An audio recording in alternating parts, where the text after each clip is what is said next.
नमस्कार दोस्तों। कैसा होता अगर ब्रिटेन कभी इंडिया पर इन्वेड ही ना करता? ये सवाल एज एन इंडियन सबके मन में आता है। ब्रिटिशर्स के आने से पहले बहुत सारे ट्रैवलर्स ने इंडिया को एक रिच, प्रॉस्परस और कल्चरल कंट्री के नाम से अपनी किताबों में लिखा है। बहुत सारे का तो ये भी कहना है कि इंडिया एक सोने की चिड़िया थी ब्रिटिशर्स के आने से पहले। और जिस देश को हम $5 ट्रिलियन की इकोनॉमी बनाना चाहते हैं, उसी देश से ब्रिटिशर्स ने लगभग 45 ट्रिलियन तक की संपत्ति को लूटकर अपने देश में ले लिया। जो देश 18th सेंचुरी में वर्ल्ड जीडीपी का 25% कंट्रीब्यूट करता था, आज वो लगभग 3.5% तक भी कंट्रीब्यूट नहीं कर पा रहा। ऐसे ही बहुत सारी चीज़ें हैं जो कभी होती ही नहीं अगर ब्रिटिशर्स कभी इंडिया आते ही नहीं। चलिए देखते हैं इस वीडियो में। सबसे पहली बात, अगर ब्रिटेन इस रेस में नहीं भी होता तो बहुत सारे कंट्रीज ऐसे भी हैं जो इंडिया पे नज़रें गड़ाए हुए रखे थे। जैसे कि यूरोप से ही ले लो कि फ्रेंच, डच और पुर्तगीज़, ऐसे बहुत सारे देश थे जो इंडिया पे आके उन्होंने ट्रेड शुरू भी कर दिया था। लेकिन वो अभी इतना ब्रिटिशर्स की तरह इतनी अपना किंगडम बढ़ा नहीं कर सक पाए थे। तो इस वीडियो के लिए let's give the all of them for little bit. चलिए सबसे पहले बात करते हैं वेल्थ के बारे में। जैसा कि आपने सुना, 18th सेंचुरी में इंडिया लगभग ग्लोबल जीडीपी का 25% तक का कंट्रीब्यूशन करता था। इसका मतलब अगर ब्रिटिशर्स कभी इंडिया को इन्वेड ही ना करते तो हम आज के दिन भी लगभग लगभग 25% तक का ग्लोबल इकोनॉमी में हमारा पार्ट होता।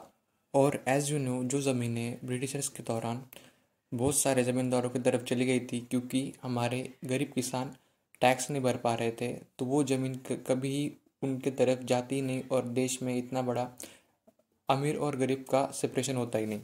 और तब उस केस में इंडिया जैसे इतने बड़े देश को हराना या फिर उसकी तरफ नज़र भी उठाना किसी भी देश के लिए काफ़ी खतरनाक होता।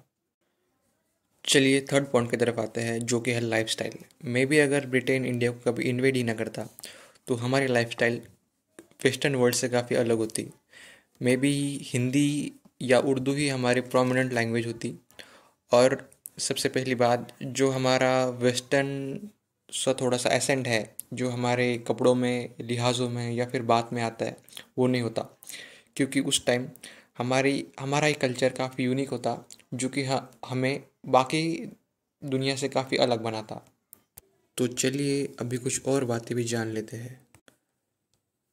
आते हैं नंबर 4, वो है डेमोक्रेसी की तरफ।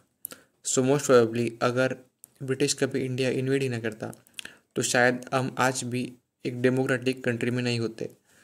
बेसिकली जब ब्रिटिशर्स इंडिया में नहीं आए थे तो उसके पहले भारत पर एक राजसत्ता का या फिर राजेशाही की हुकूमत थी। इसका मतलब इंडिया में बहुत सारे राजा, यानी कि मराठा एम्पायर, हैदराबाद के निज़ाम्स या फिर पंजाब के पंजाबीज़ और फिर बंगाल के नवाब्स, इनका राज चलता था। तो इसका मतलब कि शायद अगर ब्रिटिशर्स इंडिया भी नहीं भी आते तो शायद हम पे अभी भी किसी न किसी राजा का या फिर उसके किंगडम का राज होता। और इसी वजह से शायद या फिर मोस्ट प्रोबेबली हम आज भी किसी डेमोक्रेटिक कंट्री में नहीं होते। फिफ्थ पॉइंट है ग्लोबलाइजेशन। बेसिकली ब्रिटिशर्स और दुनिया में जो ग्लोबलाइजेशन हुई है उनका बहुत सारा तालमेल एक दूसरे के साथ बैठता है। क्योंकि ब्रिटिशर्स ही है जिन्होंने सबसे पहले इंडस्ट्रियल रिवॉल्यूशन की शुरुआत की थी। इंडिया में भी अगर ब्रिटिशर्स का नहीं आते या फिर ब्रिटिशर्स का इन्वेड नहीं होता इंडिया में, मे बी रेलवेज़ या फिर फूड इंडस्ट्री और टेक्सटाइल इंडस्ट्री का इतना बड़ा जो दुनिया में हम आज इम्पैक्ट कर रहे हैं वो नहीं हो पाता। And the last one is United India होता ही नहीं। Most of you are may be saying that कि भाई तो क्या बोल रहा है, यूनाइटेड इंडिया मतलब क्या? अभी तो बोल रहा था कि पाकिस्तान और इंडिया कभी सेपरेट होता ही नहीं। Basically it is my probability और its are the facts. Because India में उस टाइम में बहुत सारे स्टेट्स थे, या फिर we should call them as princely states, जो कि ब्रिटिश के काल में थे। जैसे कि हैदराबाद के निज़ाम्स, बंगाल के नवाब्स और नॉर्थ साइड के कोई राज्य या फिर साउथ साइड के कोई राज्य, जैसे और पंजाबीज हो गए या फिर मराठा एम्पायर हो गया।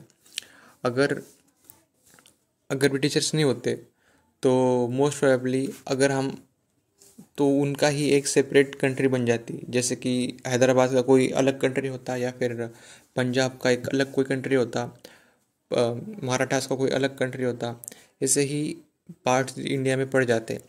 इसी इंडिया को यूनाइट करने में सरदार वल्लभ भाई पटेल का बहुत एक अच्छा खासा हाथ था, जो कि उन्होंने काफ़ी अच्छे तरीके से वो भूमिका निभाई और जिसकी वजह से इंडिया आज एक यूनाइटेड देश है।